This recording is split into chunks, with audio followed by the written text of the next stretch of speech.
Magandang araw mga ka-farmers.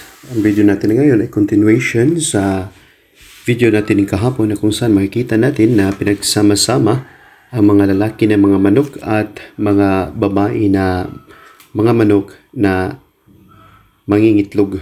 Of course mga ka-farmers, meron itong advantage and advantages. Ang pagsama ng mga manok na lalaki at babae sa isang bahay o poultry ay maaari may parehong mga kalamangan or advantages at disadvantages. Una mga ka-farmers, unang advantage ay natural na ugali. Ang pagpahintulot sa mga manok na lalaki at babae na magsama-sama ay nagpakita ng kanilang natural na ugali sa isang kawan na nagtaguyod ng mga interaksyon sa isa't isa. Yan mga ka-farmers. As you can see in our video mga ka-farmers, nakita natin na itong nanay natin ay maglalagay ng mga pagkain sa kanilang lagayan bago ito niya ibababa. Pangalawang advantage mga ka-farmers, mga pagkakataon na pagmamarami.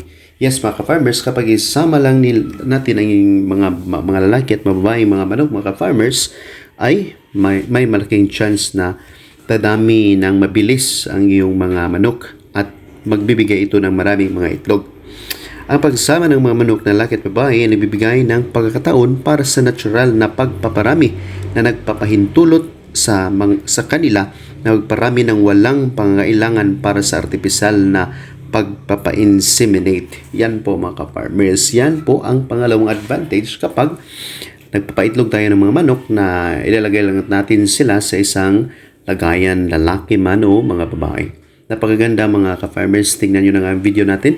Napakaraming mga manok na pinapakain ni nanay. Napakaganda rin ng lagayan mga ka-farmers dahil nagsama-sama lang ang mga manok. Mamaya, ibababa na niya mga farmers. Yan, binababa na niya para makakain na ang mga manok. Sobrang dami mga ka-farmers. Pangatlong advantage kapag isama natin ang mga manok na babae at lalaki. Mga dynamics ng kanilang pagsama-sama mga ka-farmers. Ang pagkaroon ng parihong mga kasarian sa parihong lugar ay maaring makatulong na mapanatili ang isang balansing dinamika ng kawan o kanilang grupo na may mga tandang na nagbibigay na proteksyon at gabay sa mga inahin. Yes, mga ka-farmers. Yan din mga dynamics mga ka-farmers. Importante din dahil mga lalaki ng mga manok ay nagproprotektar sa mga babae ng mga manok mga ka-farmers. Pero kapag nilagay natin sila sa isang lagayan para sa papangingitlog, yun nga mga ka-farmers, madaling dadami ang iyong mga manok dahil may mataas silang tendency na mag-procreate para makapagbigay ng maraming mga itlog mga ka-farmers. Yan po. Pang-apat na tips para sa video natin ngayon na nababawasan ang agresyon. Sa ilang mga kaso na pagkaroon ng mga tandang o mga lalaki ng mga manok sa kawan ay maaring makatulong na mabawasan agresyon sa mga inahin na sa pamagitan ng pagtatatag ng isang pecking order at pagpapanatili ng kaayusan sa loob ng poultry o sa loob ng bahay mga ka-farmers. Yun po ang pang-apat.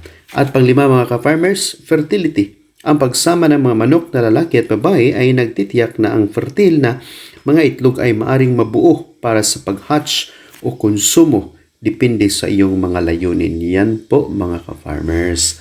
Napakaganda po kapag isama-sama pala natin ang ating mga manok sa isang lagayan.